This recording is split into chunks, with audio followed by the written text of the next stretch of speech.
오늘 우리가 함께 보실 하나님 말씀은 말라기 3장 7절에서 12절까지의 말씀입니다.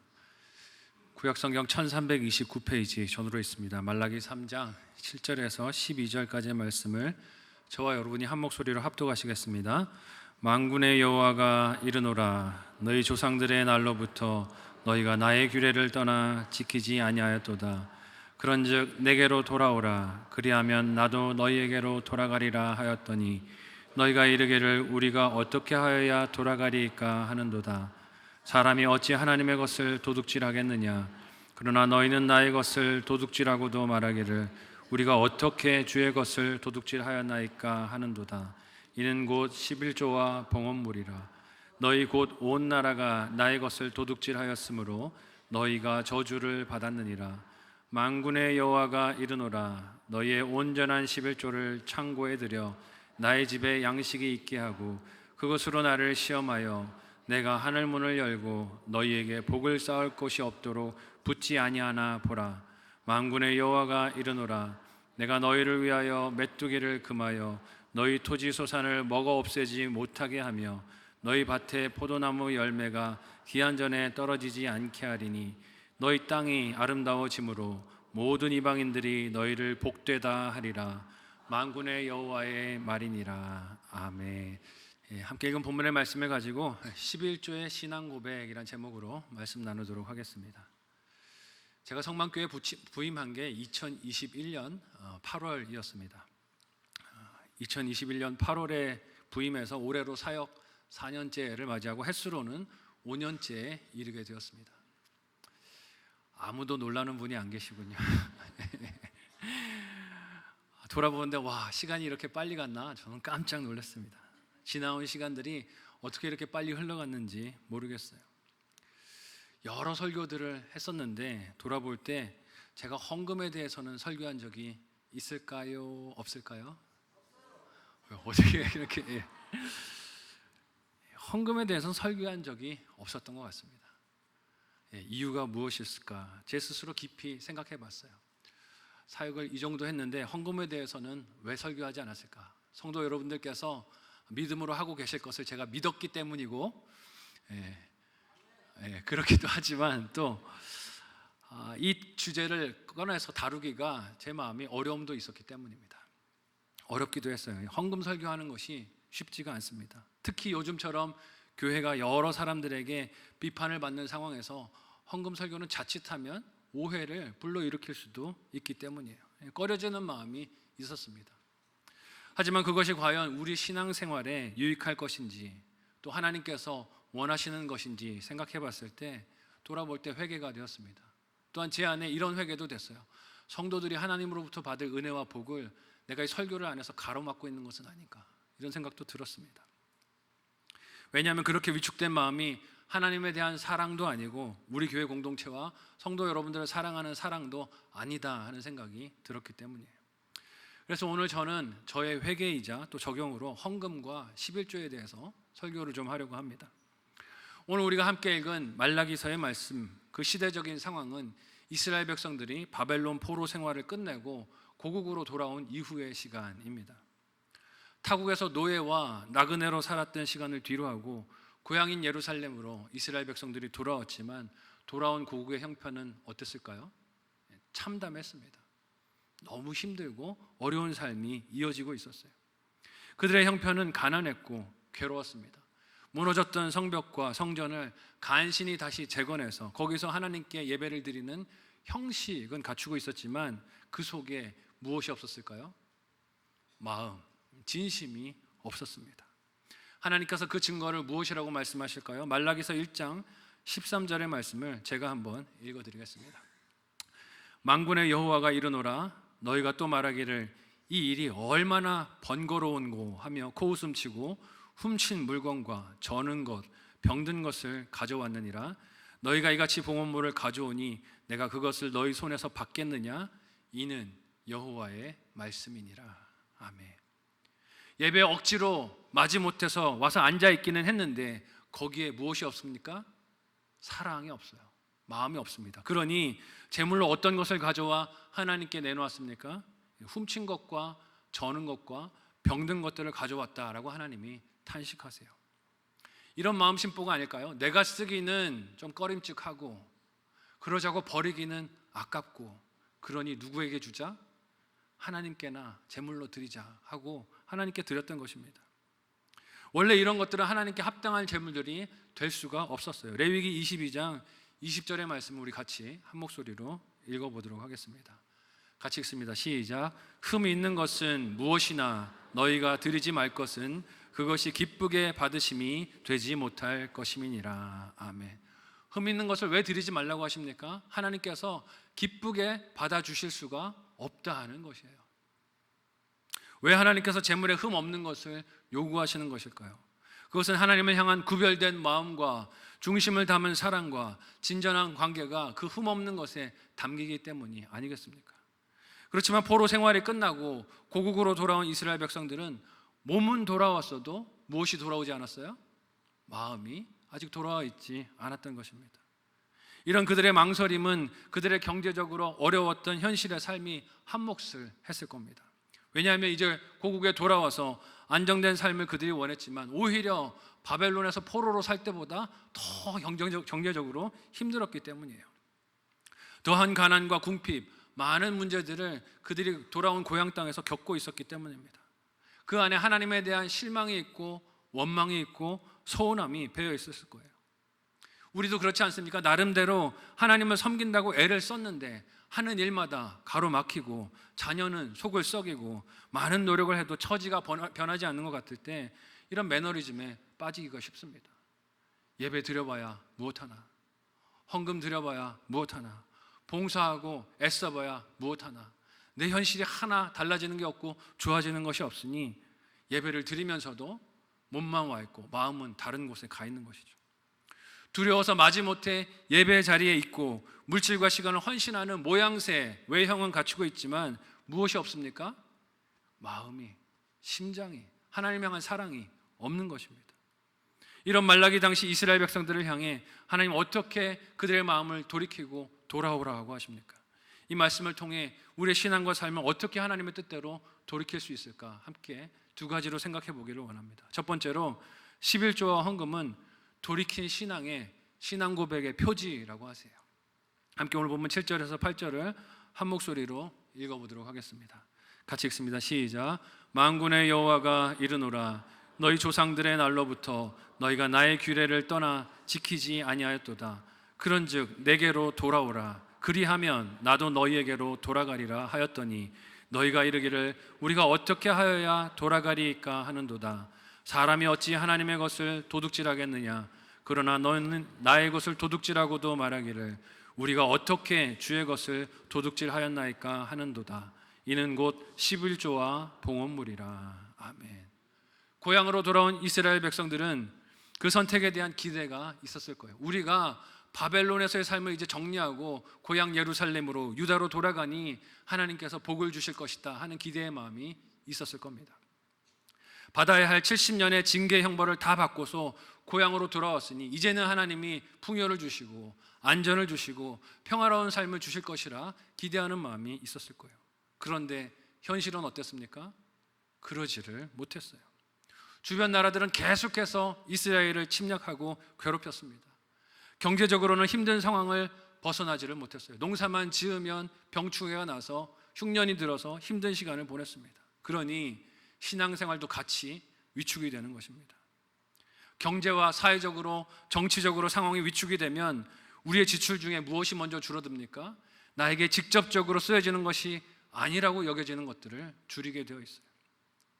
나의 모든 소유와 수입이 하나님의 은혜로 주어진 것이라는 신앙 고백으로 드리는 것이 11조인데 주객이 바뀌게 되면 어떻게 됩니까? 이건 내 건데 하나님은 왜 뺏어가는가가 되는 거예요. 내가 애써서 벌었는데 하나님 왜 강도짓을 나에게 하는가 하고 원망과 불평이 나오게 되는 것입니다. 이 신앙 고백이 약해지니 어떻게 되겠습니까? 11조를 온전히 드리지 않습니다.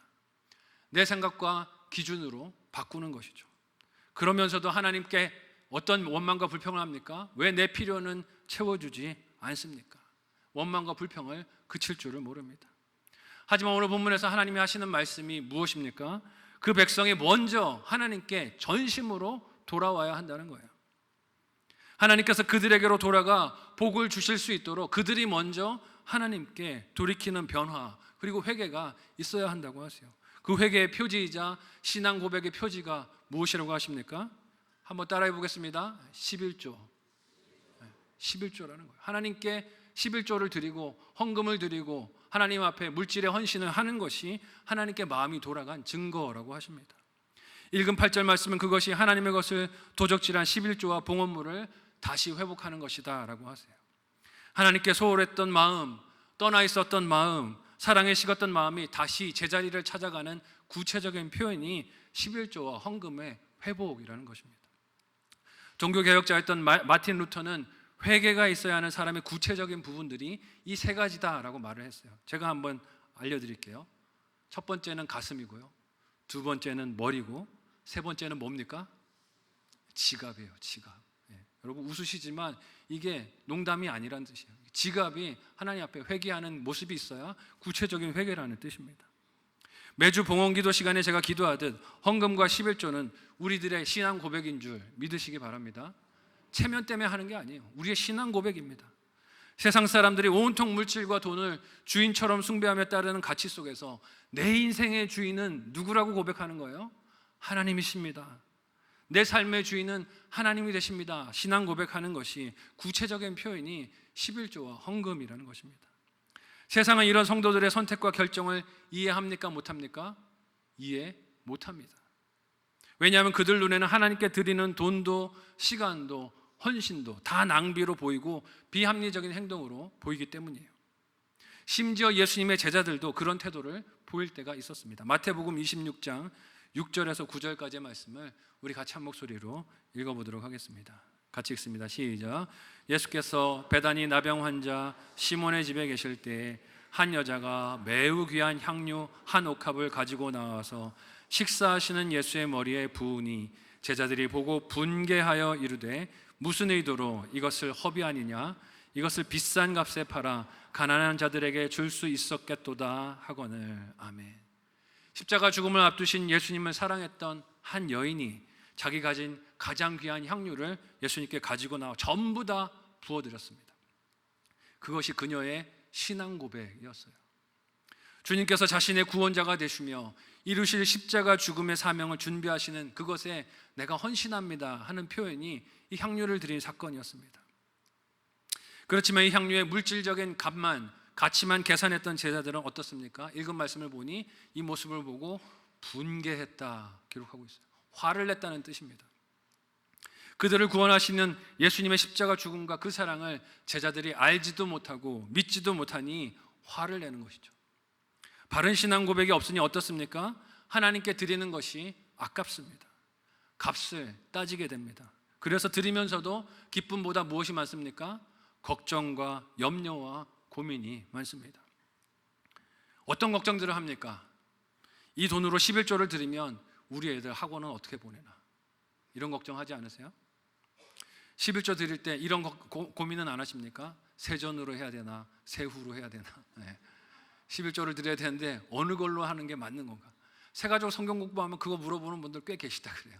11조 하라 그러는데 어떻게 해야 됩니까? 세전입니까? 세후입니까? 뭐라고 답을 드려야 됩니까?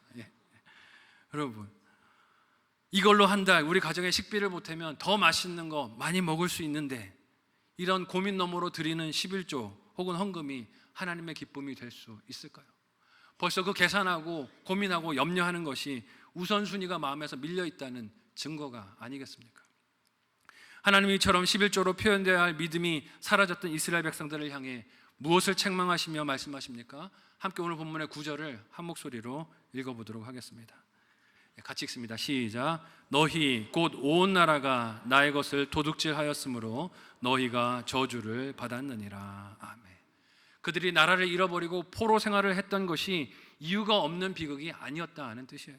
뿐만 아니라 포로 생활을 마치고 돌아온 고국에서도 여전히 그들의 삶이 궁핍하고 곤고하고 힘든 것은 여전히 그들의 경제 생활에서 하나님을 우선순위에 두고 있지 않기 때문이다 경고하시는 것입니다. 고집을 피우고 완고해질수록 그들의 삶에 더 큰 어려움과 궁핍이 지속되도록 하나님이 만드시는 거예요. 왜 하나님이 이렇게 엄하게 양육하실까요? 그 백성을 사랑하시고 구원하시기 위함인 줄로 믿습니다. 사랑하셔서 이렇게 힘든 일들을 겪게 하시면서 하나님이 우선순위가 되게 하라고 양육하시는 거예요. 왜냐하면 사람은 하나님과 돈을 겸하여 섬길 수 있는 존재가 되지 못하기 때문입니다. 마태복음 6장 24절의 말씀을 우리 같이 한 목소리로 읽어보도록 하겠습니다. 같이 읽습니다. 시작. 한 사람이 두 주인을 섬기지 못할 것이니 혹 이를 미워하고 저를 사랑하거나 혹 이를 중히 여기고 저를 경히 여김이라. 너희가 하나님과 재물을 겸하여 섬기지 못하느니라. 아멘. 아멘이 되시기를 바랍니다. 하나님과 재물을 겸하여 섬길 수 있어요, 없어요? 없다고 하십니다. 근데 우리는 어떻게 고집을 피웁니까? 가능한 것 같은데요. 그렇게 고집 피우지 않습니까? 그래서 하나님께 드리는 나의 11조와 헌금은 하나님을 향한 이런 신앙 고백입니다. 같이 따라해 보시겠습니다. 내 삶의 주인은 하나님이십니다. 다시 한번 따라해 보겠습니다. 나는 하나님께 돌아온 인생입니다. 마지막으로 한 번 더 따라하겠습니다. 나는 하나님의 은혜로 사는 존재입니다. 아멘이십니까? 네. 이 신앙 고백을 뭘로 한다는 겁니까? 11조와 헌금으로 하나님께 드린다는 것입니다. 온전한 11조와 마음을 다한 헌신으로 이 신앙 고백에 날마다 승리하는 하나님의 자녀들이 되시기를 예수님의 이름으로 소원하고 축복합니다. 한번 생각하고 적용해 보시기를 바랍니다. 첫 번째 묵상 적용 질문을 드립니다. 첫 번째는요, 나의 머리와 가슴과 지갑은 회개의 구체적 증거들이 있습니까? 나의 머리와 가슴과 지갑은 회개의 구체적 증거들이 있습니까? 망설인다면 이유가 무엇입니까? 생각해 보시면 좋겠어요. 두 번째로 11조와 헌금은 신실하신 하나님을 만나는 기쁨의 통로가 된다고도 말씀하세요. 하나님은 11조를 회복하라고 이스라엘 백성들에게 책망만 하시지 않습니다. 이스라엘 백성들이 하나님을 떠난 죄가 멈춘 그 모습이 11조를 통해 나타났지만 돌아오는 신앙 고백으로 이것을 회복할 때 하나님은 주실 복도 있다고 예고하세요. 함께 오늘 보면 10절에서 12절을 하이라이트 된 부분을 주의하면서 우리 같이 한 목소리로 읽어보도록 하겠습니다. 같이 읽습니다. 시작. 만군의 여호와가 이르노라. 너희의 온전한 11조를 창고에 들여 나의 집에 양식이 있게 하고 그것으로 나를 시험하여 내가 하늘 문을 열고 너희에게 복을 쌓을 곳이 없도록 붙지 아니하나 보라. 만군의 여호와가 이르노라. 내가 너희를 위하여 메뚜기를 금하여 너희 토지 소산을 먹어 없애지 못하게 하며 너희 밭의 포도나무 열매가 기한 전에 떨어지지 않게 하리니 너희 땅이 아름다워짐으로 모든 이방인들이 너희를 복되다 하리라. 만군의 여호와의 말이니라. 아멘. 자신들의 어려운 경제 형편과 상황 때문에 11조를 회복하지 못하고 망설이던 이스라엘 백성들에게 하나님은 온전한 11조, 그것을 하나님의 집, 즉 성전에다가 드려보라고 하십니다. 여기서 하나님이 11조를 묘사하실 때 온전한이라는 수식어를 붙이세요. 무엇을 가늠하게 합니까? 이스라엘 백성이 하나님께 드린 11조가 그동안은 온전하지 않았다는 뜻이겠죠. 온전치 못했다는 것입니다. 사실 여러분 한번 생각해 보십시오. 각 개인이 얼마나 수입을 버는지 타인이 알 수가 있습니까? 없습니까? 없어요. 아무도 모릅니다. 각 개인의 수입이 얼마나 되는지 누구만 알 수 있어요? 오직 나와 하나님만 알 수 있는 문제예요.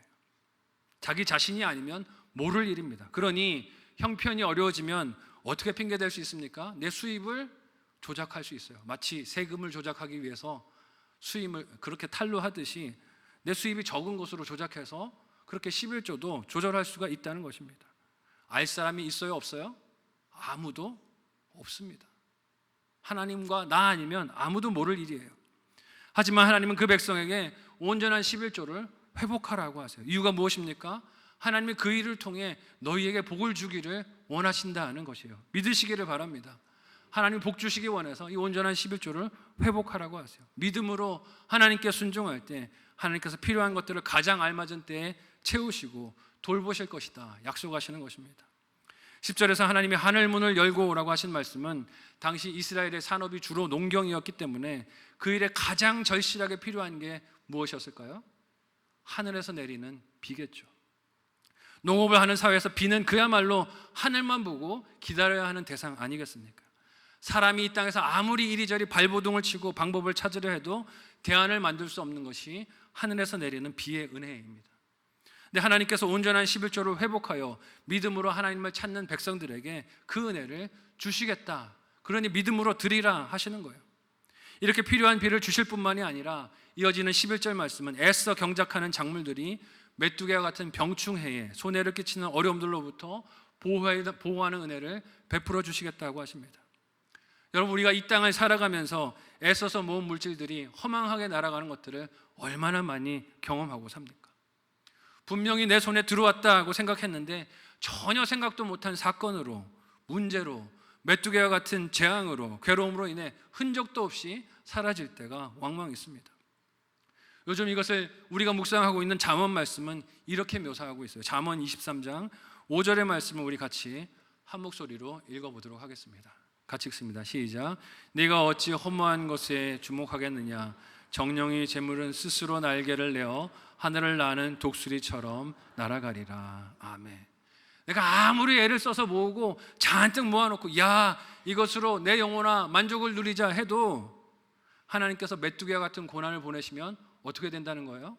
순식간에 다 날아가고 흔적 없이 사라지는 것이 재물이라는 것입니다.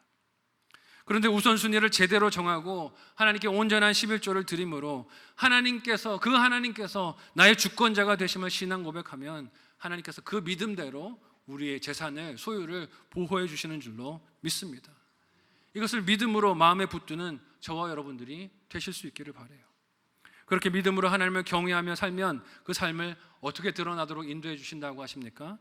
이방인들이 와서 너의 땅이 어떻게 이렇게 아름다운가, 너의 삶이 어떻게 이렇게 복된가 칭찬하며 세워주고 경탄하며 복되다를 외치게 될 것이다 하십니다. 세상과 똑같은 방법으로 살기 위하여 전전긍긍하는 것이 아니라 하나님의 방법대로, 맺은 약속대로 순종하며 살 때 하나님께서 오히려 그 삶을 채우시고 풍성하게 인도해 주신다는 것입니다. 여러분, 이 믿음을 따라 살며 하나님의 신실한 은혜를 경험하는 것이 얼마나 우리의 삶에 큰 기쁨이겠습니까? 저에게는 그런 실질적인 경험들이 있어서 늘 감사한 마음이 있어요. 특별히 저희 부모님께 감사한 마음이 있습니다. 저희 11조 첫 훈련은 유치부와 초등 1, 2부 시절에 시작됐어요. 명절이면 친척들 찾아가서 세배하고 또 부모님의 지인분들이 용돈을 적지 않게 주셨는데 항상 그렇게 수입이 들어오면 어머니께서 싹 걷어가십니다. 어린 마음에도 저거 나한테 준 건데 왜 걷어가지? 이런 생각이 들었는데 어머니께서 싹 가져가시고는 제 앞에서 계산을 해주시는 거예요. 너 이번 명절에 이만큼 받았어 하고 제 앞에서 계산을 해주세요. 그리고 제 눈앞에서 뭘 떼실까요? 11조를 떼시고 제 이름으로 헌금 봉투를 만드시고 이름을 쓰시고 거기에 담아서 유치부에 가서 오늘 헌금에 주시는 거예요. 먼저 하나님의 것을 구별하는 것을 어릴 때부터 훈련을 받았어요. 그렇게 배운 11조의 원칙은 가장 먼저 11조가 구별돼서 떼어져야 되는 하나님의 것이란 교육이었어요. 그 다음에 내가 쓰고 싶은 것, 필요한 것을 위해 쓰는 순서를 잘 지켜야 한다는 거예요. 그리고 10분의 1을 드리는 것이지만 사실은 모든 것이 다 하나님께서 주신 것이고 하나님께서 주셨다는 것을 잊지 않는 청지기의 마음으로 드리는 것이 11조다 하는 것을 어려서부터 교육받았어요. 어릴 때부터 이렇게 훈련해 주신 어머니 아버지가 얼마나 감사한지 모르겠어요. 왜냐하면 고민이 될 만한 순간에 고민이 먼저 작동하는 게 아니라 뭐가 먼저 작동을 할까요? 습관이 먼저 작동을 하는 거예요. 야, 이거는 하나님 거. 먼저 그냥 기계적으로 자동적으로 11조를 먼저 떼게 되는 거예요. 물질 사용의 습관을 어릴 때부터 그렇게 드리도록 해주셨기 때문에 경제적으로 힘들고 어려운 시간들을 만나도 큰 고민 없이 망설임 없이 11조 헌금을 먼저 드릴 수 있었어요. 그런데 위기가 없는 것은 아니었어요. 제가 유학생활을 나가게 돼서 미국과 캐나다에 거기서 지내게 됐을 때 그때는 진짜 경제적인 어려움이 오니까 마음의 시험이 되더라고요. 어려움이 있었어요. 그때에도 그래도 하나님께서 순종적인 아내를 허락해 주셔서 11조 드려야 된다 얘기했을 때 순종하는 마음으로 동참해 줘서 한 마음이 되어 먼저 하나님께 드릴 11조 헌금들을 떼어놓고 생활을 할 수 있었어요. 오히려 그것이 더 큰 기쁨이 되기도 했습니다. 왜냐하면 이렇게 경제적으로 어렵고 힘든 형편에서 하나님을 먼저 생각하고 사랑할 수 있는 마음이 11조로 확인이 되었기 때문이에요. 사실 당시 이민교회에서 청년부를 담당하는 파트타임 목사가 그 파트타임 사례를 받아서 11조 하는 거 쉽지 않았습니다. 한 달에 한국 돈으로 한 120만 원을 사례비로 받았는데요, 거기서 기숙사비가 90만 원, 많이 나갈 때, 나올 때는 100만 원까지도 나갔어요. 90만 원, 100만 원 월세 떼고 11조 떼면 남는 거 있어요, 없어요? 딱 계산 나오잖아요. 10만 원도 안 남아요. 생활할 돈이 없습니다. 그래서 아내는 가정을 돌보기 위해서 어떻게 했을까요? 주변에 아이들 돌보는 일을 자원해서 나가서 아르바이트를 했어요. 한인이 경영하는 일식 도시락집에 가서 그렇게 아르바이트도 했습니다. 부업을 했고, 저도 틈나는 대로 방학이 되면 노동일도 하고 아르바이트를 했습니다. 그렇게 일을 하면 또 거기에 뭐가 생겨요? 수입이 생기잖아요. 그럼 거기서 또 뭘 떼요? 11조 떼는 거예요. 먼저 구별해서 드렸습니다. 그렇지만 그렇게 생기는 수입들이 있어도 사실 생활에 필요한 것들을 다 채우기는 가능할까요? 불가능할까요? 불가능했어요. 그래서 아내는 유학 초기에 가계부를 쓰면서 어떻게 해서든 이 수입과 지출의 균형을 맞춰보려고 애를 썼는데요, 이게 2년 지나가고 3년째 되니까 가계부를 탁 놓더라고요. 저한테 이렇게 얘기하는 거예요. 뭐라고 얘기했을까요? 계산이 안 나와. 그냥 은혜로 삽시다. 이거 계산해봐야 내 속만 아프고 계산하지 마죠. 계산 안 했어요. 그럼에도 무조건 11조는 가장 먼저 구별하여 하나님께 드렸습니다. 왜요? 그게 저희 부부의 신앙 고백이었기 때문이에요. 그렇게 매달 말일이 되면 저희 부부는 감사함으로 식탁 앞에 앉아서 감사하다, 이달도 하나님의 은혜로 어떻게 살았네, 감사하며 하나님께 기도를 드렸어요. 주제는 이거였어요. 어떻게 지난달을 살 수 있었을까? 우리는 계산이 안 나오는데 하나님이 계산해 주셔서 한 달을 살았다. 그리고 감사했어요. 한 달 한 달이, 그리고 하루하루가 하늘 문을 열고 복을 쌓아주시는 하나님의 은혜였기 때문인 줄로 믿습니다. 그 시간이 얼마나 기뻤는지 몰라요. 그리고 지금도 요즘 아내와 종종 그런 시간을 가집니다. 신실하신 하나님께서 오늘 저와 아내 그리고 딸이 함께 만나서 걸어온 인생의 길을 부족함 없이 채우시고 인도해 주셨어요. 당장 손에 쥔 것이 많아서 든든하다라고 여기는 사람들은 이렇게 아슬아슬해 보여도 항상 돌보시는 하나님과 동행하는 이 기쁨을 알까요? 모를까요? 몰라요. 죽어도 모를 것입니다. 이 즐거움은 알지 못할 것이에요. 이 기쁨은 하나님께 온전한 11조를 헌금을 드리며 믿음의 길을 걸어본 사람만이 알 수 있는 기쁨이고 즐거움이에요. 하나님은 두려움과 염려로 온전한 11조를 드리지 못하는 이스라엘 백성들, 또 믿지 못하여서 순종하지 못하는 그들에게 믿음의 길로 나설 것을 촉구하시며 복을 약속하셨습니다. 저와 아내가 2019년 6월에 학위 방어식을 위해서 토론토에 다시 찾아간 적이 있습니다. 그때 사진이 이랬어요. 한번 방송실 띄워주시겠어요? 가운데가 저 지도 교수님이시고 아내와 제가 옆에 서서 야, 공부를 이렇게 마칠 수 있었구나, 그리고 기념 촬영을 했어요. 그때가 한국에 돌아온 지 4년째가 되는 해였고, 그때까지 공부를 마무리 못해서 제 마음속에 걱정과 낙심이 한참 밀려들 때였어요. 하나님께서 마침표를 찍을 수 있는 길로 하나님의 은혜로 인도해 주신 거예요. 여러 문제들로 다시 그 땅에 돌아갈 수 없을 줄 알았는데 그 땅에 돌아가서 모든 과정을 마무리할 수 있게 되었을 때 너무 감사한 마음이 들었어요. 그리고 무엇보다 감사한 것은 제가 싹 잊어버리고 있었는데 캐나다 토론토에 은행 계좌가 있었다는 거예요. 그게 4년 전에 그냥 놓고 온 거였는데 돌아가 보니 예금이 아직 좀 남아있는 거예요. 돌아가 봤더니. 그래서 그 돈을 가지고 남은 예금들을 제가 논문 방어식을 위해서 토론토에 갔을 때 쓸 수가 있었어요. 근데 그것도 어디에 썼는지 아세요?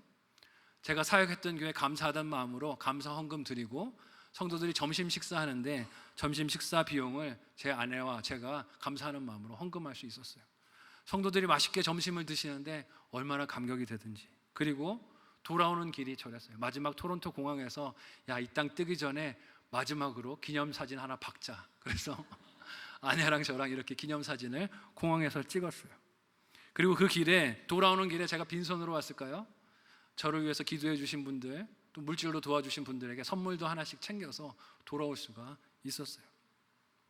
아내와 이 과정을 거치면서 둘이 많이 울었던 것 같습니다. 슬픔의 눈물은 아니었어요. 감사해서 나는 눈물이었고, 미처 생각하지 못했던 곳까지 하나님께서 돌보시고 채워주신 은혜에 감격해서 나는 눈물이었습니다. 지금도 눈물이 나네. 요즘도 가끔 아내와 대화하며 그 감격에 눈시울이 붉어지곤 합니다. 하나님을 만나는 이 감격을 어려움 속에서도 11조를 구별하여 드리고 하나님을 향한 헌신을 지키면서 경험했기 때문입니다. 저는 바라기는 우리 교회 공동체가 이 기쁨과 감격들을 놓치지 않았으면 좋겠습니다. 하나님께 헌신하여 드리면서 누리는 이 기쁨과 즐거움이 여러분에게도 공유됐으면 좋겠어요. 그 찬양 기억나십니까? 사랑은 버리는 것, 더 가지지 않는 것. 하나님께 드리고 이웃에게 나누면 하나님께서 더 풍성하게 채우실 줄로 믿습니다.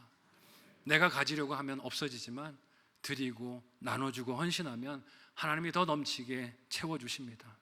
이 기쁨과 감격들을 놓치지 않는 저와 여러분 모두가 되시기를 예수님의 이름으로 간절히 소원하고 축복합니다. 마지막으로 한번 생각하고 적용해 보시기를 바랍니다. 마지막 묵상 적용 질문을 드립니다.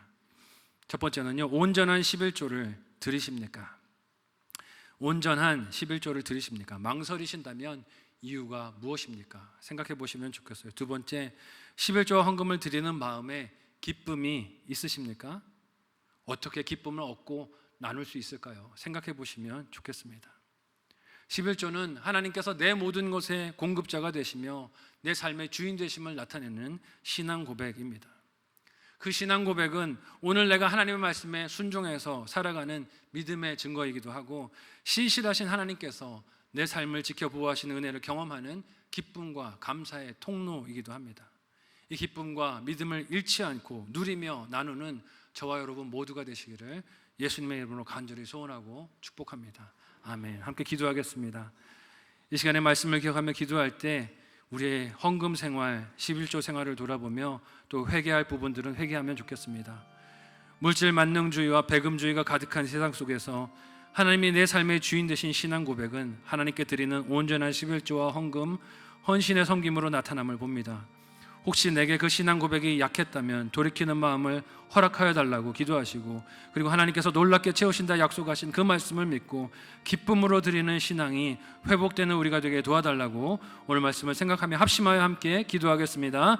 하나님 은혜를 감사합니다. 우리를 사랑하셔서 날마다 필요를 공급하여 주시고 하나님이 우리의 구원자가 되시며 주관자가 되어주셔서 날마다 쓸 것을 공급하여 주시고 은혜로 돌보심으로 우리를 붙들어 주시니 감사합니다. 내 힘으로 사는 것이 아무것도 없으며 내가 아무리 열심히 모아도 하나님이 지켜주시지 아니하면 지켜지지 않는 것이 물질임을 깨달아 알고 날마다 하나님께 신앙 고백으로 살아가는 주의 자녀들 되도록 도와주시옵소서. 우리의 11조와 헌금이 그 신앙 고백이오니 하나님 우리가 온 마음을 담아 하나님께 헌신하게 하여 주시고 하나님이 원하시는 중심을 드리는 하나님 자녀들 되도록 도와주옵소서. 중심을 드리지 못하였던 우리의 외식적인 모습들을 회개하니 용서하여 주시고 우리의 마음을 담아 전심으로 사랑으로 하나님께 드리며 기뻐하는 우리의 신앙 여정이 되도록 도와주시옵소서. 우리를 인도하여 주옵소서. 성령님 우리를 붙들어 주시옵소서.